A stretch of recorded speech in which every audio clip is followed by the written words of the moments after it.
Hi Lola Day. How are you? Okay, guys, sorry about that. We're having some technical issues, but they're going to be resolved very, very soon. Welcome to our first ever dialogue, which is a series that we are about to embark on. So, we're going to be talking to different entrepreneurs, different creative people, just different people that have interesting insights and takes on business, branding, marketing, design, all across the world. Oh, Zainab. Okay, Zainab is her request has come through. One second. One second. Well,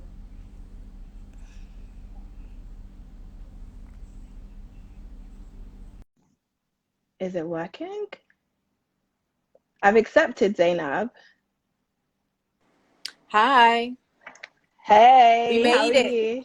We Oh my gosh, did. my glasses are reflecting so people We can did. can see you in Can your see glory.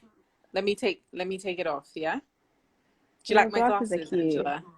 Very Thank cute you. glasses. But we're Hi not twinning guys. anymore. We're not twinning anymore. Am I supposed to act like I don't know who you are? No. I'm sure Guys, people will know that we know each other. nice to finally meet you, Angela. Nice to finally meet you too, Zainab. Hi Well, guys. thank you for coming along and being our first ever guest on Dialogues. Thanks. Well, so today we're going to be talking to Zainab about branding and marketing and design. For I'm going to let you introduce yourself, but for anyone that doesn't know, Zainab is an entrepreneur amongst many other things. But today we're going to be speaking to her as a business owner. So I'm going to let Zainab introduce herself and tell us a bit about her business and herself as an entrepreneur to start off with. Okay. All right. Hi guys. My name is Zainab Balogun-Nwachukwu. And like Angela says, I am a woman of many talents. A number of you may know me as an actress or as a TV presenter, but something that I really do enjoy doing is being a creative and being an entrepreneur. It is something that I feel like was practically a bit of a destined path. Both of my parents are entrepreneurs, and we've just always been around that kind of energy. And so, in about a year, just a little bit over a year ago, myself and my business partner Bolani Olukani set up Wash and Go. I remember it was March. The years now are a bit confusing, I guess, because of last year was just a bit of a dud. So Lockdown I'm and trying to remember. COVID. Yeah, lockdown and COVID kind of messes up my dates. So I believe it was March 2018 that we decided to. No, sorry, March 2019 that we had lunch and we were talking about our experiences with hair and beauty. So at the time, I was a naturalista and Bale was a slay mama who loves everything wigs and glamour. And we just pretty much just shared our experiences. And, unfortunately, we didn't really have a lot to go by. So I was doing my hair mostly at home myself. I was, watching a lot of YouTube. And she had also learned how to, prep her wigs and dye them herself. And we used to just complain about, having to spend so much time at the salon. Like, you'd get there and you have to wait for your person to finish because you don't want anybody else to touch your hair, right? Um, Yep. or you'll find that the pricing doesn't quite match up uh, the doesn't quite match up with the service. So you're paying a crazy amount of money, but then you get there and somebody's watching Z World on like, the loudest volume ever, or the way they're treating your hair, it just doesn't make you feel very comfortable. So we noted down all of these issues and we said, what would it be like for us to create an environment that we really wanted, that fostered the kind of things that we needed? An environment where you don't have to spend that much time waiting to get your hair done, a place that has really great pricing, a really clean environment. That was very important as well. um, and that was able to meet the needs of women who are natural hair women and women who are also wig wearers or braiders.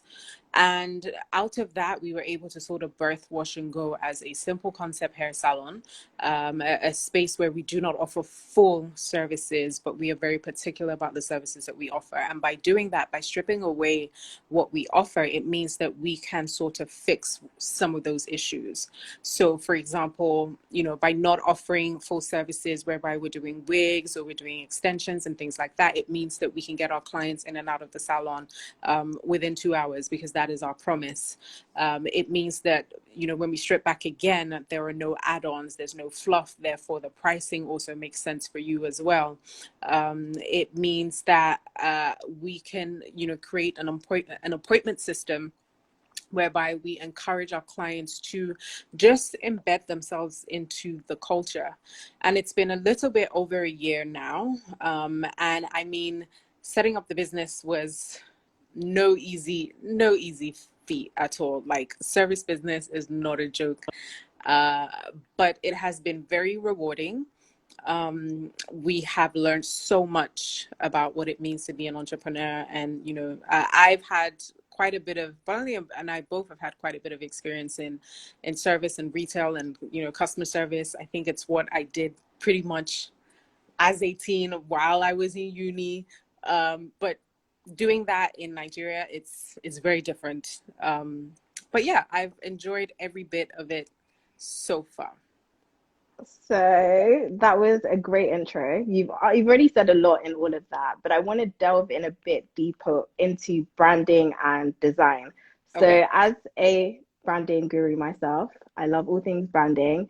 I've been to Wash and Go before, so I've had the full You're a regular experience. customer. I'm a regular customer when I'm around. So I've had the full experience, and I just really want to talk to you about the whole concept, the name, and the whole 50s.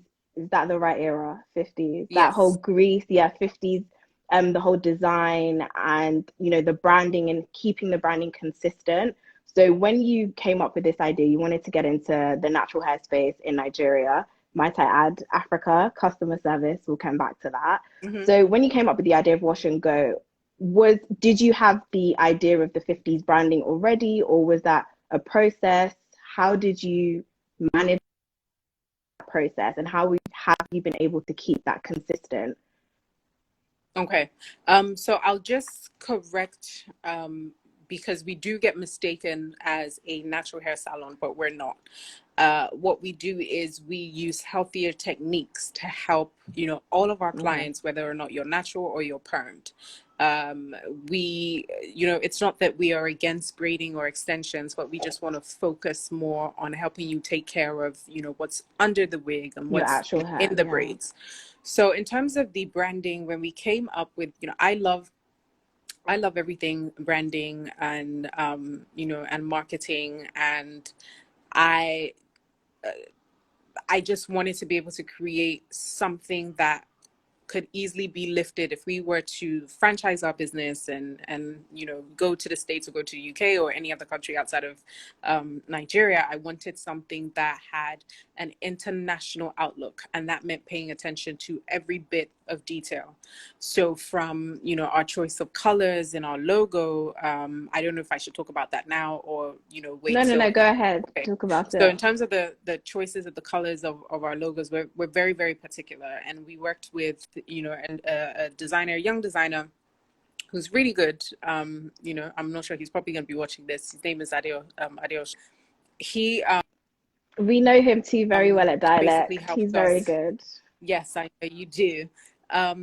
So he helped us put our logo together. We had an idea of what we wanted. We knew that the 50s and the early 30s theme was something we wanted to keep, because we wanted people to step into the salon and feel like they weren't in Nigeria. We want you to, even from down to the scent in the salon, right? We didn't want you to walk into a space where the moment you walk in, you're hit with the burntness of the blow dryer, right? So we had like a scent machine that was, we had scents from the Ritz-Carlton, and those sort of little things play a part in a customer's experience. So to hold on to that theme, we decided to go with a very vintagey looking logo. So that is that stamp effect. And we had our slogan on there called "It's Simple," because that is an important element to who we are as business owners and in the type of business model that we have, which is we want to keep things simple. We want to make going to the salon a simple process. The kind of products that we use, getting you in and out, from our colors as well. Originally, we are sort of lent on. So Bonani's favorite, well, at that point in time, her favorite color was like yellow. And I quite like the way yellow and teal work together. And yellow has, every color has a mood, it has a message. Yellow is very bright, very happy, very positive, and teal is very, clean. It gives you a lot of clarity. And these are the things that you don't think that your customer base is picking up on, but they really are. They're picking up on the kind of lights that you have inside your space. Is this like great for me to take pictures and share with my friends online? They're picking up on the type of furniture. Is it comfortable? Like, we wanted a space that when you walk in, there's something to talk about. And there's something to talk about in all of the little pieces that we have at Wash and Go. Even our basic interior pieces. We have like some vintage phones that, when people come in, they're like, oh, wow, I remember when I used to try and call my boyfriend at night, and, you have to press and tap it several times, and my mom would try and listen on the conversation. And that's just taking things beyond the business. And we've done it well enough, because what has happened is that we've been able to attract a bit of a revenue or an alternative revenue earner for the business, because our space looks like that. So we do more than just offer services in hair and beauty, but we offer our spaces, for rental services, for those who want to have photo shoots, who want to do music videos. You might have seen our space in, a number of different banking ads, and all of that was calculated. Some things fell in our lap, but predominantly all of that was calculated and played a part in the brand story. Wow. Gems, guys. Like, this is a lot for just, you would think that you would give us generic information about the beauty industry and stuff like that, but it's clear to see that your brand was really well thought of. And, from a branding perspective, I feel like a lot of businesses don't always think about their brand and all the different avenues in which their brand plays into their customer experience. I don't know why people don't think it's important. You want to start a business, and I remember when I'm into quite a few businesses, and I remember when people be like, oh, you should name it after yourself. Yeah, you're a celebrity, just call it like Zainab's fashion or something. And to me, that couldn't be more of a ridiculous idea, because I see brands and businesses as I would, it's a separate entity. It's not Zainab that's selling you clothes. It's that brand needs to live by itself, right? So because whatever Zainab does is going to reflect on that brand. God forbid I decide tomorrow I want to be the city girl of Nigeria, and I'm wilding out. It means that all of that reflection is going to pour onto my business. It means that the people who were quote unquote wholesome and, wanted to come and hang out and, buy things from my business will feel uncomfortable about it.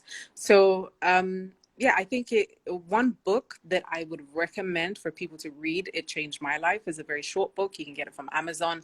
It's called Hello, My Name is Awesome. And it is a branding book that literally helps you with naming your business. Like the weirdest things that you wouldn't think about, like you would just learn so much from it. Oh, wow. So do you feel like reading that book played a big part in deciding to name your business Wash and Go? It definitely did. It opened my mind up to just thinking differently, thinking about, how important a name is. I think there was an example where, I think it was Xerox. Is it Xerox? Is it a printing company?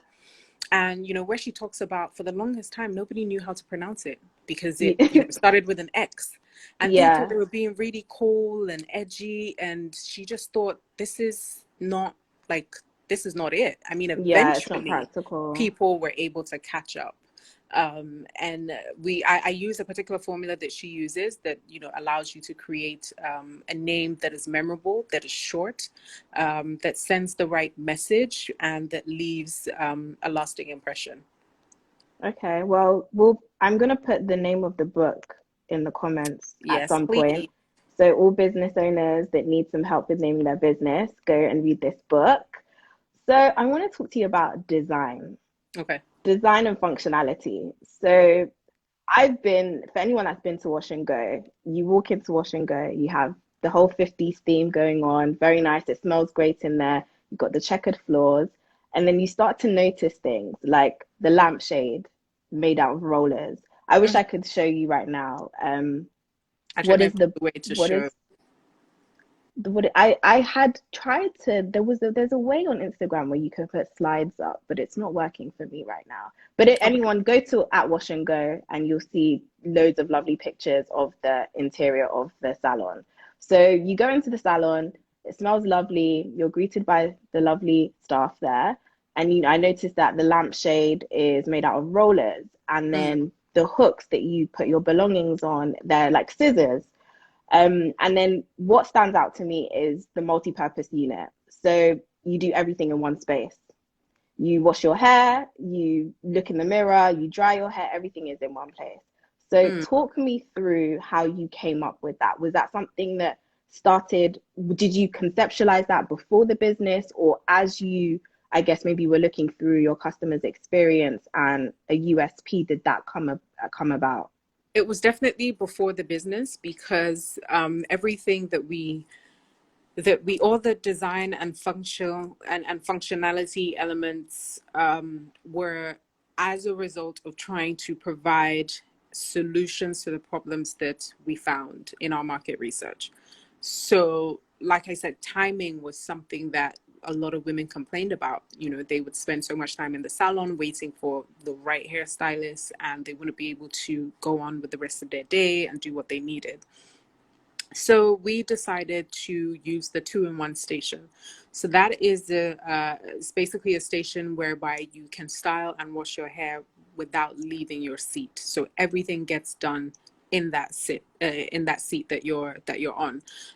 We don't have, you know, a separate place for you to shampoo or a separate place for you to dry your hair, because we noticed again that uh, women didn't want to have to just get up and walk.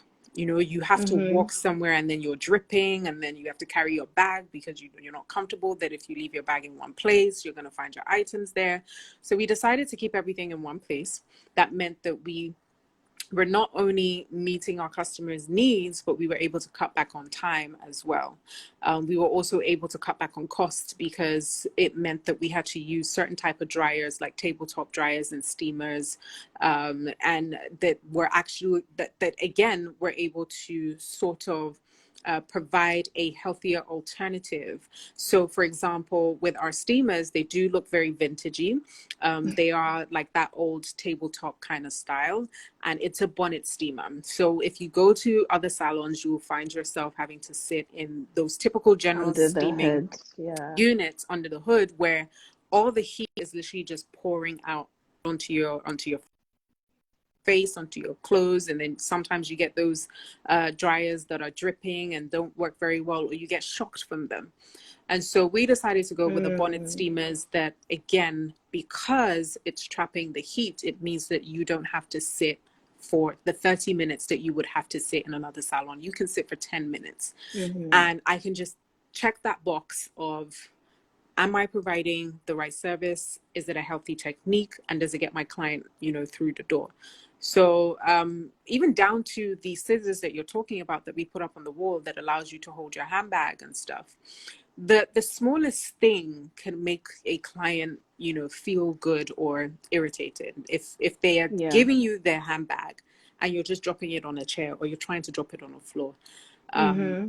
that can really make them feel like I'm not really comfortable, or, you know, I don't feel like this person values my property. So how about I create something that is fun to look at and is also functional? With the rollers, I remember the design team that we were working with, we had put together a mood board, and they were like, oh, they want to do, these rollers, because we were really keen on recycling things. So not having to build things from scratch, and just upcycling and making things look really cool and interesting. And so when you lean back and you wash your hair, you look up and you see these rollers and you're like, wow, Yeah. this is different. I don't have to just look Yeah. at the ceiling. I can spend time, kids that come can spend time counting the rollers and, what colors can they see. All of that stuff was very much, thought before we started Yeah. constructing. Well, we can't ignore the fact that your business is in Nigeria. Yeah. And customer service, I think, is something that a lot of Nigerians have a pain point with.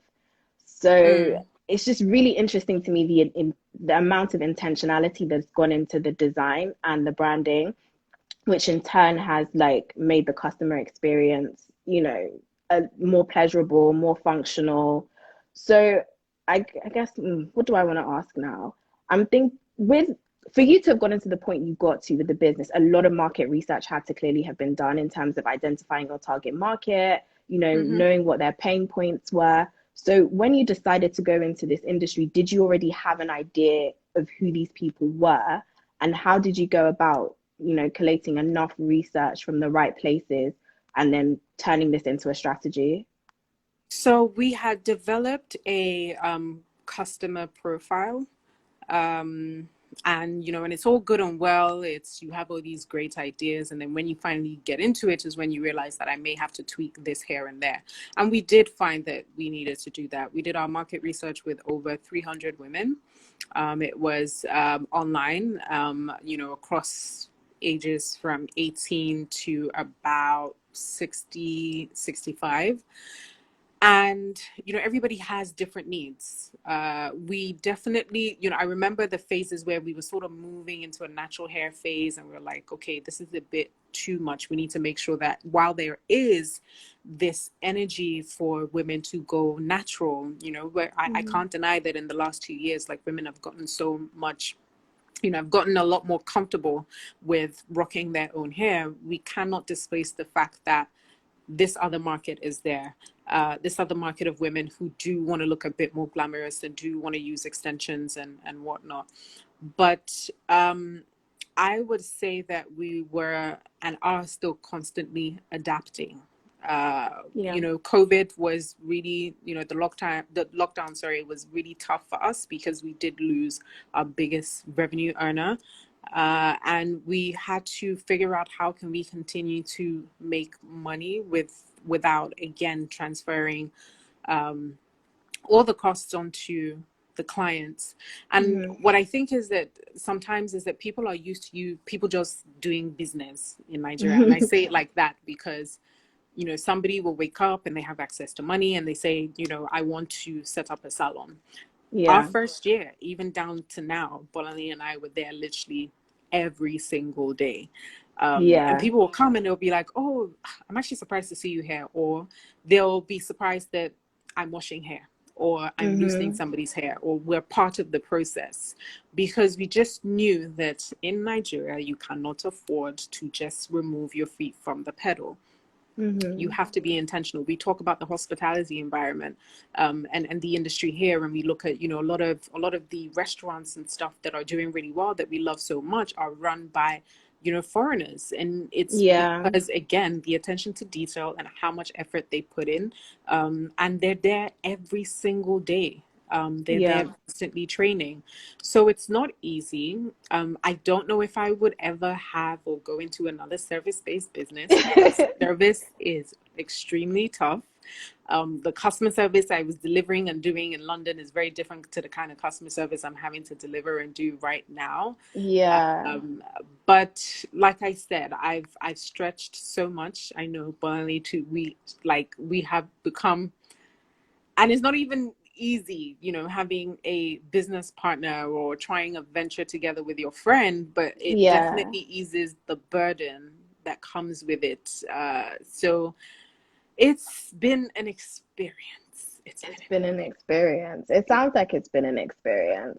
But I want to, get some maybe like 3 quick tips that you would give Okay. to anybody that wants to go into a similar business. So a service-based business or in the business, the beauty industry, specifically in Nigeria? Okay. Number one, I would say I'm a planner, but sometimes I have the ability to plan myself into procrastination. So while I encourage you to plan, I need you to have someone in your ear, or someone who's going to nudge you at the point where your planning is too much. Just start. So that would be my first tip is, plan, but don't plan too much. Plan enough for you to start. Two, I would say that it is important for you to, talk to people, share your ideas with people, because you will find that the things that you may have missed out in your planning process, somebody might be able to identify. I would say that the third tip is, what would my third tip be? Be 100% sure that if you weren't making any money from this business, would you still be doing it? Because there has to be something that drives you through the pain and through the moments where you want to pull out your hair, where you want to strangle somebody, or where you're completely tired. There has to be that thing that drives you to continue to do this crazy thing that is being a business owner, or being a business owner. So, and that thing has to be more than money, because when you're not making money, what's pulling you? Bolani and I, with this business, we raised capital. We have our, co-investors, but we didn't get paid. I think, probably our first year. I mean, we broke even within our first 6 to 7 months. Congratulations, because that's not a mean feat at all. We had this grand idea planned that we were going to do a photo shoot. We were going to wear white to celebrate the fact that we broke even. We didn't even have time. We didn't have time to do it. But wow. We didn't start getting paid until probably like just after year one. And we still get like, chinchini money, but it's an incentive, and it makes you feel good that, you're able to do this. But there are so many factors that come into play as a Nigerian business owner, not having the necessary support from the government, or, even just like-minded individuals that are in your industry. Hiring, recruitment is such it's a terror.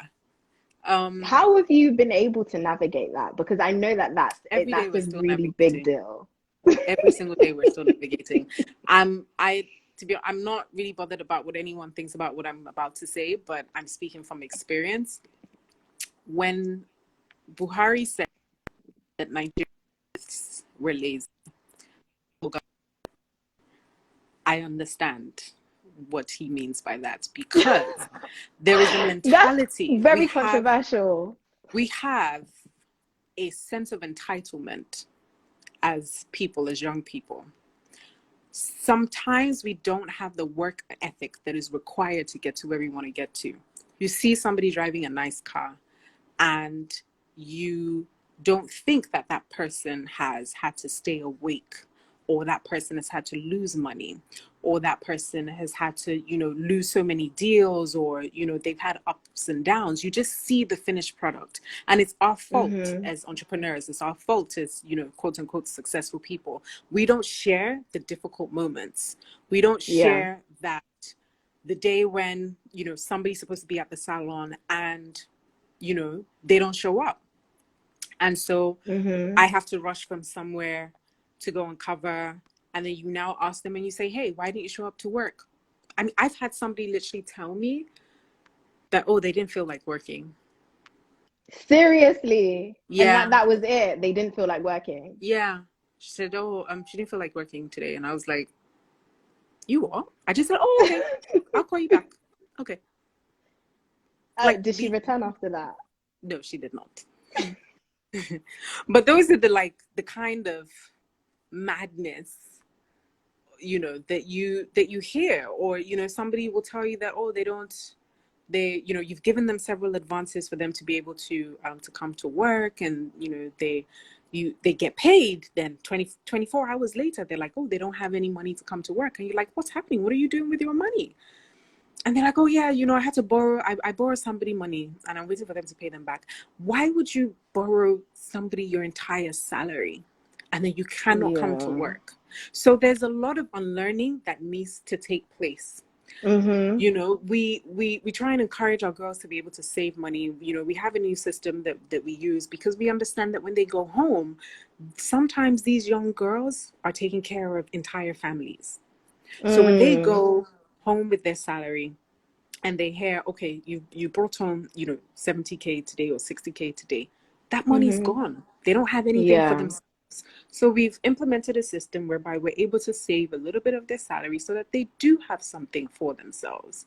Yeah. We are teaching them how to manage their finances better. They may not like it, but we want to be able to add value. We want to be able to say that you came to us and something about you has changed. Something about you has gotten better. Mm. That makes so much sense. And you know, that speaks to branding again, because I think when people talk about branding, a lot of the time they think about just the visuals of a business, but Right. there's external branding and internal branding. And you know, as part of your brand, there's your mission, your vision, your core pillars of what your business is about. And you know, however your business looks visually, those core pillars are cut across the internal structure of your business. So in terms of your customer service, how you train your staff, the values that your staff have as well should align with the values of your business. So it's really good to see that, you know, even though you've encountered these issues, you're trying to find ways to put things in place to help these girls. Because I'm sure a lot of them want to turn up for work. I want to believe they want to turn up for work. But you know, there's because of the society they're in, and you know, things, there are Right. external factors to have to consider in when you're an employer in Nigeria. So Right. you've dropped a lot of gems today, Zainab. I think a lot of people have seen Zainab in a different light, a You don't just business come to wash and owner. go. I Come and can make vouch your for Wash hair. and Come and Go. buy our I've been products. there. You should. Their products are great. The experience is great. The place smells good. It looks good. It's a great place to take pictures for the gram as It well. is. It definitely, definitely is. And it's, you know, this has been a great conversation because I think people have seen a completely different side to the service industry, a completely different side to the hair, the natural, not natural hair, sorry, I keep saying natural hair, but like the beauty industry. And just the, to me, why I really wanted to have this conversation with you is to let people know the thought and the intentionality that has gone behind creating the business you have, you know, Mm. down from the chairs to the lighting to the scent to like just how everything has been put together. There's been a plan. And you know, having a service business in Nigeria, but with an international mindset, I think you've been able to capture that and you've been able to be consistent with that. So kudos to you, and kudos to you for breaking even so quickly as well. That isn't easy at all. That's my Madam CFO, who does not play with she does not play with funds. Polai Shout out to will say, Bolanle. yeah, she'll be like, no. Yeah.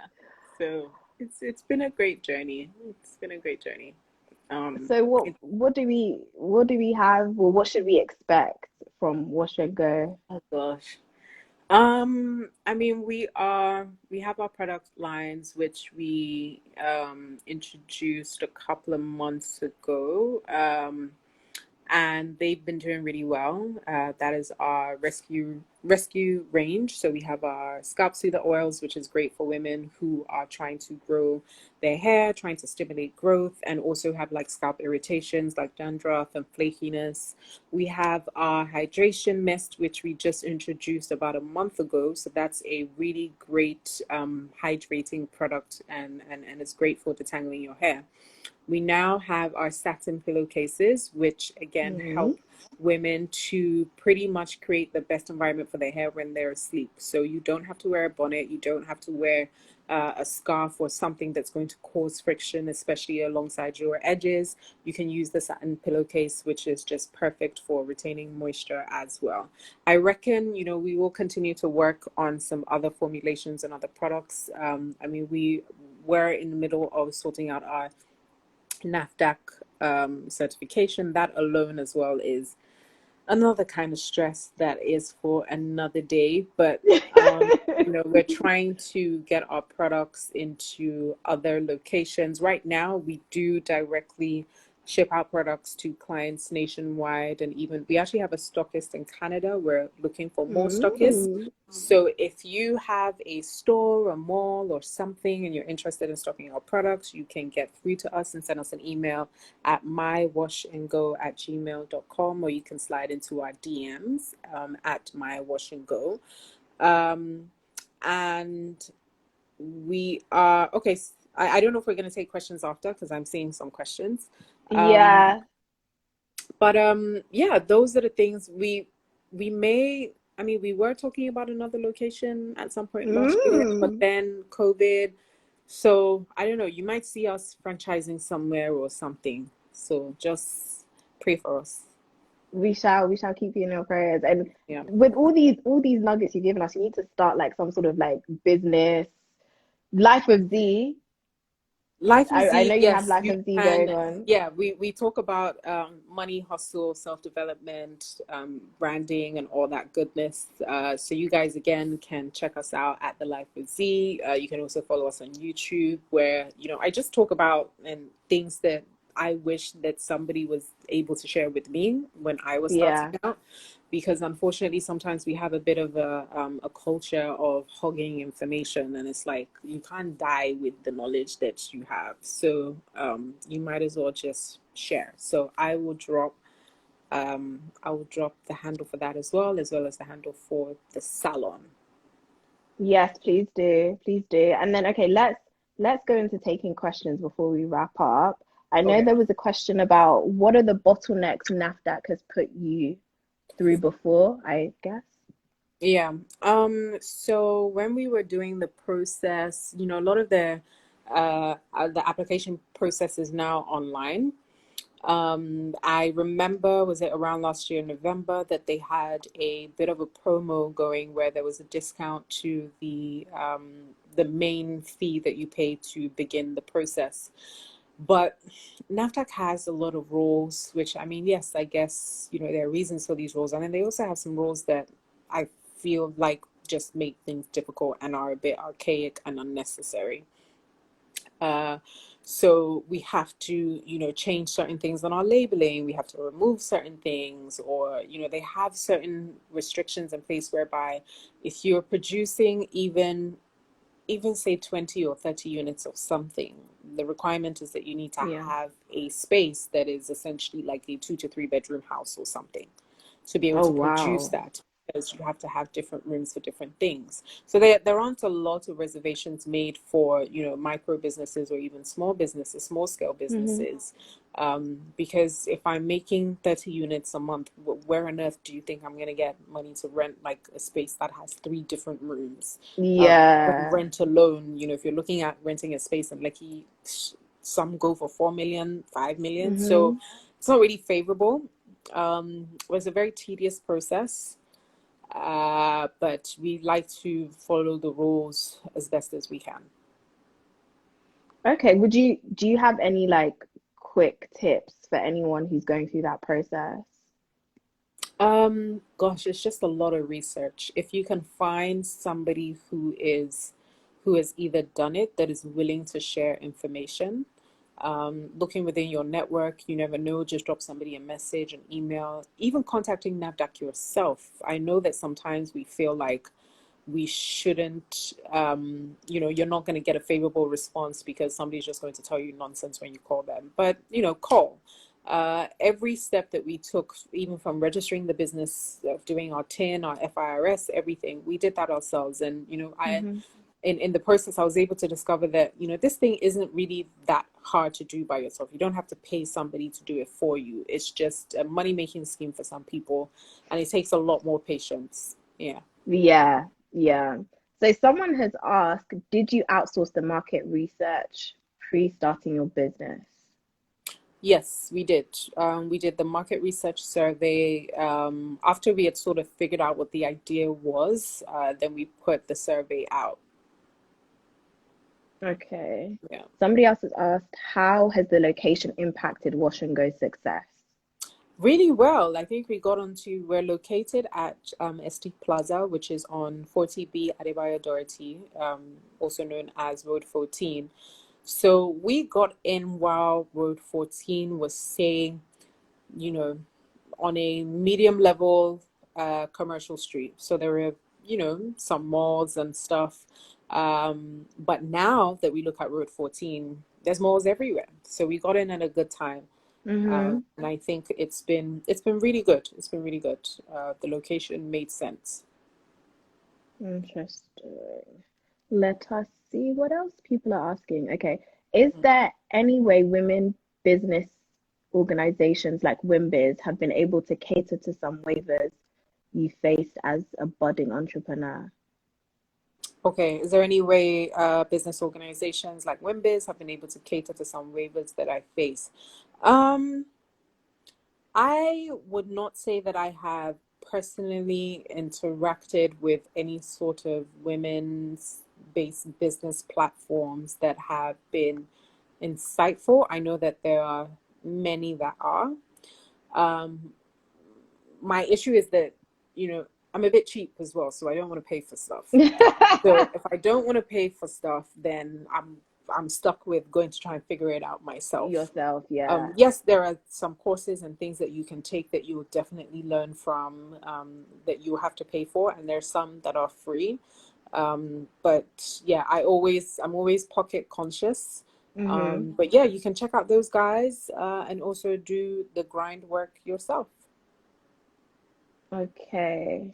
Before starting, did you look into working with Semidan? SMEdan? I'm not sure. No, we Do did you, not. can you tell us what that is? Because I don't know what that is. I think it's an SME, if I'm correct. Is it like a support group or It's support an government organization that supports? based. That's what I'm not sure about, but no, we didn't engage with anyone of the sort. Okay, okay. Well, since this is international, oh, hold on. Is there a Yeah, crowdfunding somebody asked about crowdfunding. Yes. Is there Okay. a crowdfunding opportunities or venture capitalists that you would be interested in investing in a business idea in Do you know Nigeria at the what? moment? Interesting thing was I was going to put out a put out something on my Insta stories this week Mm-hmm. about looking for a small business to invest in. To invest in, okay. Um, I'm open, but you shall must know your stuff. It's not, please come and invest in the candles that I'm making in my room. So, because if you're seeking out people's money, I've always been afraid to take people's money because unless I know how I'm giving that person back that money, I'm not it at all. So even when we pitched our investors, like we had to make sure that, people are going to be able to get a decent enough return. So Mm-hmm. I'm open to it. If you have a business idea or a business that you're running right now, and you feel like you have all your ducks in a row, yeah, you can definitely send an email to zbn.bookings@gmail.com. I believe it's in my bio. So a member of the team will get in touch with you. But I'm open. I'm actually going to be posting about that this week on social Okay, media. well, we will repost it on our platforms, and if anyone's interested, feel free to DM us as well, and we'll also pass on her information. And please know your stuff. As we've seen, Zainab is very detailed and very, very intentional. She doesn't like to waste her money. So come correct, please. My money was Please, not please. lost. So, yeah. Please come correct. Okay, great. So, well, I think it's time to start wrapping up. Thank you so much for your time. It's been fun. I hope you've enjoyed yourself. I have really enjoyed myself. And, you know, I just want to say that with platforms like Dialect, like I think it's really important for us to start taking the creative process and creative aspect to our businesses and our lives very seriously. Even if you're an influencer or a creative, there's definitely a lot to learn with, you know, platforms like Dialect. And I want to say that you guys have affordable products that can pretty much get you started, even if you don't have to break the bank. You don't have to spend 100K somewhere, or, you know, to be able to get your brand identity, or you can start small. And if you are a business owner and you want to develop, then this is a good place to be. Yeah. Yay. Yay. Thank you for that. Thank you, thank you, thank you. So Thanks, I didn't introduce myself at the No, beginning. you So did Zainab, not. I didn't. So I'm Angela. I am the creative strategist at Dialect. So Dialect is a creative and digital company. And we like to say that we like to remove the barriers of understanding between divergent brands and emerging culture. So essentially, we help businesses, brands with their strategy, anything to do with their digital platforms, and digital marketing. And that does not only include social media. Digital marketing encompasses all the platforms on all digital platforms, excuse me. And we also help with design. So essentially, come to us with an idea and we help you translate your vision. So follow us if you're not following us. Stay tuned. We have a lot more dialogues coming up. This is our first one, and we promise to bring you a lot more interesting people. And, you know, we're really big on insights. And as you can see from this conversation we had with Zainab, she has a lot of insight into what she's doing, and just people and businesses and brands who are trying to do things in a different way, trying to disrupt the industry, and who were really intentional about what they do. And from everything Zainab has said to us today, you can tell that, you know, a lot of thought has been put into her business and how she's gone about it. I think we can all learn from her and Bolanle. Bolanle's not here. Bolanle's the co-founder. Not here. She's doing her She's other not job here right now. Yeah, but you know, there's a lot to be learned from, you know, all the different things she said to us today. And like I said, I need to get the name of the book you suggested about. Hello, my name is awesome. Let me type it now. Do you mind putting it in the chat for us? Yeah, that's what I'm gonna do now. Hello, my name is awesome. And I think we might need to bring her back on because she was dropping gems. We need to find out how we can get investors for businesses, how to deal with NAFDAC. I'm still dealing with NAFDAC. NAFDAC is still dealing with me, in fact. But yeah. Well, thank you. Thank you, I hope everyone enjoyed themselves as well on this first live we had. Oh, thanks, guys. Thanks. All right. You're welcome. Speak to you later. Talk to you later. Bye. Bye, guys.